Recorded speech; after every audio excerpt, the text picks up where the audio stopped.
જૂનાગઢના આલ્ફા વિદ્યા સંકુલ ખાતે જિલ્લા શિક્ષણ વિભાગની ટીમ દ્વારા તપાસ કરવામાં આવી હતી। તપાસ દરમિયાન ટીમે ઘટનામાં સંડોવાયેલા 4 વિદ્યાર્થીઓ, આચાર્ય અને રેક્ટર સાથે મુલાકાત કરી હતી। અન્ય વિદ્યાર્થીઓની પણ પૂછપરછ કરવામાં આવી હતી। વિદ્યાર્થીઓના જણાવ્યા મુજબ વરસાદ દરમિયાન દોડાદોડી કરતા હોવાથી શિક્ષકે તેમને આવું ન કરવા માટે સમજાવ્યા હતા। માર મારવા સહિતના આક્ષેપો અંગે પણ તપાસ કરવામાં આવી હતી। જોકે હાલની તપાસમાં આ બાબતે કોઈ તથ્ય મળ્યું નથી।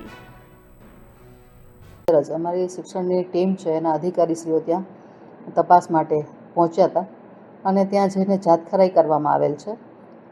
આ જે 4 વિદ્યાર્થીઓની આપ મેટર કહો છો એ 4 વિદ્યાર્થીઓને રૂબરૂ મળ્યા પણ છે। એ સિવાયના જે વિદ્યાર્થીઓ ત્યાં રેસિડન્સ કરી રહ્યા છે એમને પણ મળ્યા છે। શાળાના આચાર્ય, રેક્ટર આ બધાના સાથે પૂછપરછ કરી છે, તમામ વિગતોની જાણકારી મેળવી છે।